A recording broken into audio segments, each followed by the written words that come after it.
ಚಿರಾಯು ಆಸ್ಪತ್ರೆಗೆ ಗದಗ ಗ್ರಾಮೀಣ ಪೊಲೀಸರು ಆಗಮಿಸಿದ್ದಾರೆ. ಯಶ್ ನೋಡೋದಕ್ಕೆ ಹೋಗಿ ಅಭಿಮಾನಿ ಸಾವು ಒಪ್ಪಿದ್ದ. ಇನ್ಫ್ಯಾಕ್ಟ್ ಚಿರಾಯು ಆಸ್ಪತ್ರೆಗೆ ಗದಗ ಗ್ರಾಮೀಣ ಪೊಲೀಸರ ಆಗಮನವಾಗಿದೆ. ಇನ್ಫ್ಯಾಕ್ಟ್ ಪೋಸ್ಟ್ ಮಾರ್ಟಮ್ ಮಾಡಬೇಕಾಗತ್ತೆ.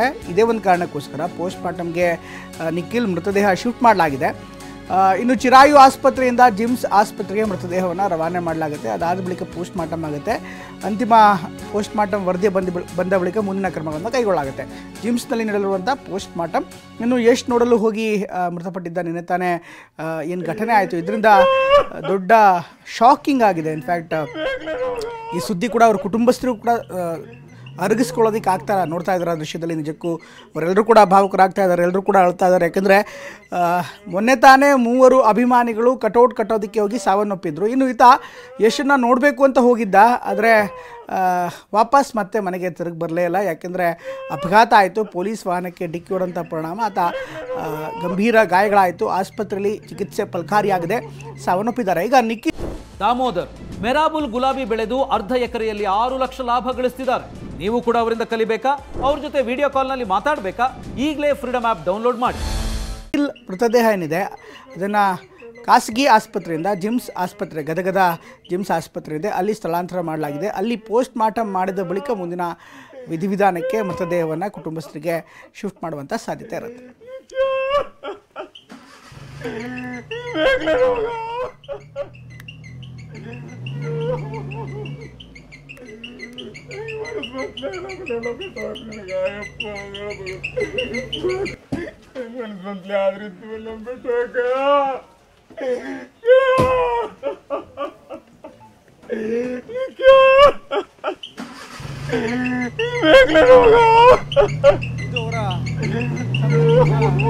ಪರಿಸ್ಥಿತಿ ಯಾವ ರೀತಿ ಇದೆ ಅಂತ ಅರ್ಥ ಮಾಡ್ಕೋಬೋದಾಗತ್ತೆ. ಯಾಕಂದರೆ ಇಂಥ ಒಂದು ಘಟನೆಗಳಾದಾಗ ನಿಜವಾಗ್ಲೂ ಅದನ್ನು ಅರಗಿಸ್ಕೊಳ್ಳೋದಕ್ಕೆ ಯಾರಿಗೂ ಕೂಡ ಸಾಧ್ಯವಾಗ್ತಾ ಇಲ್ಲ. ಮೊನ್ನೆ ತಾನೇ 3 ಅಭಿಮಾನಿಗಳು ಮೃತಪಟ್ಟಿದ್ದರು. ಆ ಒಂದು ಸುದ್ದಿ ಇನ್ನೂ ಕೂಡ ಮರೆಯಾಗೋ ಮೊದಲೇ ನಿನ್ನೆ ಯಶ್ ಅವರನ್ನು ನೋಡೋದಕ್ಕೆ ಅಂತ ಹೋಗಿದ್ದಾಯ್ತಾ. ಆದರೆ ಯಶ್ ಅವರದಾಗಲೇ ಲಕ್ಷ್ಮೇಶ್ವರದ ಗದಗದಿಂದ ಪಾಸಾಗಿದ್ದರು, ಹುಬ್ಬಳ್ಳಿಯತ್ತ ಪ್ರಯಾಣ ಆರಂಭಿಸಿದರು. ಯಶ್ ಅವರನ್ನು ನೋಡೋದಕ್ಕೆ ಸಾಧ್ಯವಾಗ್ತಾ ಇರಲಿಲ್ಲ.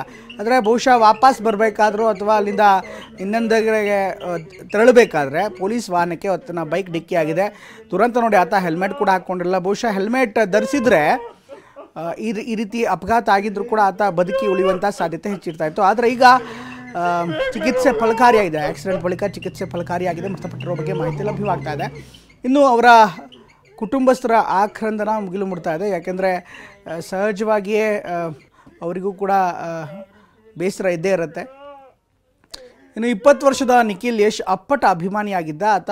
ಇನ್ನು ಅವರ ಕುಟುಂಬದ ಹಿನ್ನೆಲೆಯನ್ನು ನೋಡೋದ್ರೆ ತುಂಬ ಎಜುಕೇಟೆಡ್ ಫ್ಯಾಮಿಲಿ ಕೂಡ ಹೌದು. ಡಾಕ್ಟರ್ ಸೋಮಶೇಖರ್ ರೆಡ್ಡಿ, ಡಾಕ್ಟರ್ ಸೋನಿಯಾ ಕರೂರ್ ಅವರ ದಂಪತಿಯ ಪುತ್ರ ಈತ. ಇನ್ನು ಗದಗ ಜಿಲ್ಲೆಯಲ್ಲಿ BE ಅಂತಿಮ ವರ್ಷವನ್ನು ಓದ್ತಾ ಇದ್ದ ನಿಖಿಲ್. ಅಂದರೆ ಒಳ್ಳೆಯ ವಿದ್ಯಾರ್ಥಿ ಕೂಡ ಆಗಿದ್ದು. ಇದ್ರ ಜೊತೆಗೆ ಒಂದು ಇಂಟ್ರೆಸ್ಟಿಂಗ್ ಸಂಗತಿ ಅಂದರೆ ಆತ ಭೂಸೇನೆಗೆ ಅಥವಾ ಇನ್ಫ್ಯಾಕ್ಟ್ ಭಾರತೀಯ ಸೈನ್ಯಕ್ಕೆ ಸೇರೋದಕ್ಕೆ ಎಲ್ಲ ರೀತಿಯಾದ ತಯಾರಿ ಕೂಡ ನಡೆಸಿದ್ದ, ಆಯ್ಕೆ ಕೂಡ ಆಗಿದೆ ಅನ್ನುವಂಥ ಮಾಹಿತಿ ಲಭ್ಯವಾಗ್ತದೆ. ಇನ್ನು ನಿಖಿಲ್ ಲಕ್ಷ್ಮೇಶ್ವರದ ಅಗಡಿ ಇಂಜಿನಿಯರಿಂಗ್ ಕಾಲೇಜಲ್ಲಿ ಓದ್ತಾ ಇದ್ದ. ವಿಶ್ವೇಶ್ವರಯ್ಯ ಯೂನಿವರ್ಸಿಟಿಗೆ ಟಾಪರ್ ಕೂಡ ಆಗಿದ್ದ ನಿಖಿಲ್. ಕ್ಯಾಂಪಸ್ ಇಂಟರ್ವ್ಯೂನಲ್ಲಿ ಆಯ್ಕೆಯಾಗಿದ್ದ.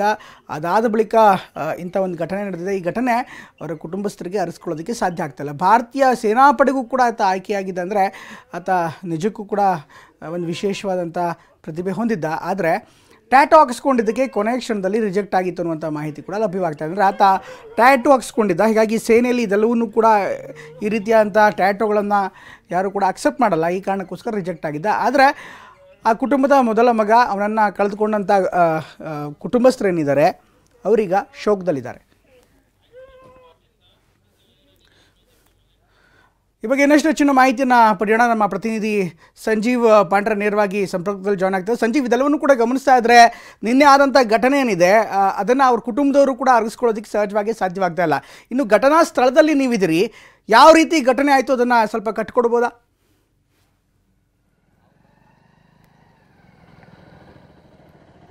ಹೌದು ಪ್ರಮೋದ್, ನಿನ್ನೇನು ಯಶ್ ಅವರು ಹೋಗಿದ ನಂತರ ಏನು ಯಶ್ ಅಭಿಮಾನಿ ಕೂಡ ಗದಗ ಬರೋ ಸಂದರ್ಭದಲ್ಲಿ ಪೊಲೀಸ್ ವಾಹನಕ್ಕೆ ಏನು ಡಿಕ್ಕಿ ಹೊಡೆದು ಆಕ್ಸಿಡೆಂಟ್ ನಡೆದಿದೆ. ಆ ಸ್ಪಾಟ್ನಲ್ಲಿ ನಾವು ಇದು ತೋರಿಸಿ ನೋಡ್ಬೋದು.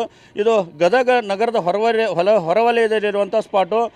ಇಲ್ಲಿಂದ ಏನು ಈಗ ಸ್ಪಾಟಲ್ಲಿ ನೋಡ್ಬೋದು, ಆಕ್ಸಿಡೆಂಟ್ ಆದ ಸ್ಥಳದಲ್ಲಿ ಏನು ರಕ್ತ ಕೂಡ ಬಿದ್ದಿದೆ. ಅವೆಲ್ಲ ಏನು ಜೀಪಿನ ಪಾರ್ಟ್ಸ್ಗಳು, ಏನು ಬೈಕಿನ ಪಾರ್ಟ್ಸ್ಗಳು ಕೂಡ ಇಲ್ಲಿ ಕಾಣ್ತಾ ಇದ್ದೇವೆ. ಯಾಕಂತಂದರೆ ಇದು ಈ ಭಾಗದಲ್ಲಿ ಏನು ನಾವು ತೋರಿಸ್ತಾ ಇದ್ದೀವಿ, ಇದು ಗದಗದಿಂದ ಬರುವ ರಸ್ತೆ. ಈ ರಸ್ತೆ ಅಂದರೆ ಏನು ಪೊಲೀಸ್ ಜೀಪ್ ಈ ಭಾಗದಾಗ ಬರ್ತಾ ಇತ್ತು. ಈಗ ವೇಗವಾಗಿ ಬಂದಂಥ ಏನು ಜೀಪ್ ಈಗ ಏಕಾಏಕಿ ಚಾಲಕ ಟರ್ನ್ ತಗೋತಾನೆ. ಯಾಕೆಂದರೆ ಇದು ಈ ಭಾಗದಲ್ಲಿ ಪೊಲೀಸ್ ಕ್ವಾರ್ಟರ್ಸ್ಗೆ ಹೋಗುವಂಥ ಇದು ರಸ್ತೆ. ಇಲ್ಲಿ ಏಕಾಏಕಿ ಟರ್ನ್ ತೊಗೊಂಡ ಹಿನ್ನೆಲೆಯಲ್ಲಿ ಆದರೆ ಆ ಬೈಕ್ ಸವಾರ ಈ ಕಡೆ ಮುಳುಗುಂದದಿಂದ ಗದಗಕ್ಕೆ ಬರ್ತಿದ್ದ. ಯಾಕೆಂದರೆ ಮುಳುಗುಂದ ಸೋರುಣಿಗೆ ಏನು ಯಶ್ ಬಂದಿದ್ದ, ಆ ಯಶನ್ನು ನೋಡಿಕೊಂಡು ಆತ ಮುಳುಗುಂದದಿಂದ ಈಗ ಲಕ್ಷ್ಮೇಶ್ವರದಿಂದ ಗದಗ ಬರ್ತಾ ಇದ್ದ. ಈ ಭಾಗದಿಂದ ಆ ಬೈಕ್ ಸವಾರ ಬರ್ತಿದ್ದ. ಅದು ಏಕಾಏಕಿ ಏನು ಜೀಪ್ ಟರ್ನ್ ಆದ ತಕ್ಷಣ ಈ ಬೈಕ್ ಆ ಜೀಪಿಗೆ ಹೋಗಿ ಡಿಕ್ಕಿ ಹೊಡೆದಿದೆ. ಸ್ಪಾಟಲ್ಲೇ ಕೂಡ ಗಂಭೀರವಾದಂಥ ಗಾಯನ ಯುವಕನಿಗೆ ಆಗಿತ್ತು. ತೀವ್ರ ಒಂದು ಏನು ರಕ್ತಸ್ರಾವ ಕೂಡ ಆಗಿತ್ತು. ಹೀಗಾಗಿ ಇಲ್ಲಿ ತಕ್ಷಣ ಪೊಲೀಸರು ಕೂಡ ಏನು ಆಸ್ಪತ್ರೆಗೆ ದಾಖಲು ಮಾಡಿದರು. ನಂತರ ಖಾಸಗಿ ಆಸ್ಪತ್ರೆಗೆ ಕೂಡ ದಾಖಲು ಮಾಡಿದ್ರು. ಅಲ್ಲಿ ಕೂಡ ಚಿಕಿತ್ಸೆ ಫಲಕಾರಿಯಾಗಿದೆ. ಇವತ್ತು ಬೆಳಗ್ಗೆ ಸಾವನ್ನಪ್ಪಿದ್ದಾನೆ. ಇದು ಏನು ಜೀಪ್ ಏನು ಪೊಲೀಸ್ ಜೀಪ್ ಚಾಲಕನ ನಿರ್ಲಕ್ಷ್ಯವೇ ಕಾರಣ ಅಂತೇಳಿ ಕುಟುಂಬಸ್ಥರು ಕೂಡ ಆರೋಪ ಮಾಡಿದ್ದಾರೆ. ಯಾಕಂತಂದರೆ ಇಲ್ಲಿ ಏನು ಹೆದ್ದಾರಿ ಏನು ನಿರ್ಮಾಣ ಮಾಡಿದ್ದಾರೆ, ಯಾವುದೇ ನಾಮಫಲಕ ಹಾಕಿಲ್ಲ. ಜೊತೆಗೆ ಏನು ರೋಡ್ ಬ್ರೇಕ್ಗಳಿಗೆ ಇದು ಇರ್ತಾವೆ, ಏನು ಲೈಟಿಂಗ್ ಸ್ಪಾರ್ಕಿಂಗ್ ಲೈಟ್ ಇರ್ತವೆ ಅಥವಾ ವೈಟ್ ಪಟ್ಟಿ ಬೆಳಿಬೇಕಾಗಿತ್ತು, ಅದು ಕೂಡ ಬರೆದಿಲ್ಲ. ಹೀಗಾಗಿ ಇಲ್ಲಿ ರೋಡ್ ಬ್ರೇಕ್ ಇದೇವೆ ಅನ್ನೋದು ಕೂಡ ರಾತ್ರಿ ವೇಳೆಯಲ್ಲಿ ವಾಹನ ಸವಾರರಿಗೆ ಗೊತ್ತಾಗಲ್ಲ. ಹೀಗಾಗಿಯೇ ಈ ಒಂದು ಆಕ್ಸಿಡೆಂಟ್ ನಡೆದಿದೆ ಅಂತ ಹೇಳಿದರೆ ಇದು KCP ಅವರು ಈಗಾಗಲೇ ವರ್ಕ್ ಮಾಡ್ತಾ ಇದ್ದಾರೆ. ಯಾವುದೇ ನಾಮಫಲಕ್ಕಿಲ್ಲ, ಜೊತೆಗೆ ಬಿಳಿ ಪಟ್ಟಿ ಹೊಡೆದಿಲ್ಲ, ಅಥವಾ ಸ್ಪಾರ್ಕಿಂಗ್ ಲೈಟ್ ಕೂಡ ಹಾಕಿಲ್ಲ, ಲೈಟ್ ವ್ಯವಸ್ಥೆ ಇಲ್ಲ. ಹೀಗಾಗಿಯೇ ಇಲ್ಲಿ ಕಳೆದ ತಿಂಗಳು ಕೂಡ ಒಂದು ಶಾಲಾ ವಾಹನ ಇಲ್ಲಿ ರೋಡ್ ಬ್ರೇಕಲ್ಲಿ ದಿಢೀರ್ ಪಲ್ಟಿಯಾಗಿ ದುರಂತ ಆಗಿತ್ತು. ಇಷ್ಟೆಲ್ಲ ಆದರೂ ಕೂಡ KCP ಆಗಿರ್ಬೋದು, ನಗರದ PWD ಅಧಿಕಾರಿಗಳಾಗಿರ್ಬೋದು, ಸ್ಥಳೀಯ ಆಡಳಿತ ಇದಕ್ಕೆ ಇಲ್ಲಿ ಏನಾದರೂ ಒಂದು ಲೈಟಿಂಗ್ ವ್ಯವಸ್ಥೆ ಆಗಿರ್ಬೋದು ಅಥವಾ ಅದೇನು ಬ್ರೇಕರ್ಗಳಿಗೆ ವೈಟ್ ಪಟ್ಟಿ ಬಡೋದು ಆಗಿರ್ಬೋದು, ಯಾವುದೇ ವ್ಯವಸ್ಥೆ ಮಾಡಿಲ್ಲ. ಹೀಗಾಗಿ ನಿನ್ನೆ ನಡೆದಂಥ ದುರಂತ ಕೂಡ ಇದಕ್ಕೆಲ್ಲ PWD ಮತ್ತು ಅಧಿಕಾರಿಗಳು ಕೂಡ ಹೊಡೆ ಅನ್ನೋಂಥ ಆರೋಪ ಈಗ ಕೇಳಿಬರ್ತದೆ. ಒಟ್ಟಾರೆಯಾಗಿ ಇಲ್ಲಿನ ಯಾವುದೇ ನಾಮಫಲಕ ಇಲ್ಲದರೂ ಕೂಡ ಈ ಒಂದು ಅಪಘಾತಕ್ಕೆ ಕಾರಣ ಅಂತ ಹೇಳಲಾಗ್ತಿದೆ. Pramod. Okay thank you Sanjeev ಎಲ್ಲ ಮಾಹಿತಿಗಾಗಿ.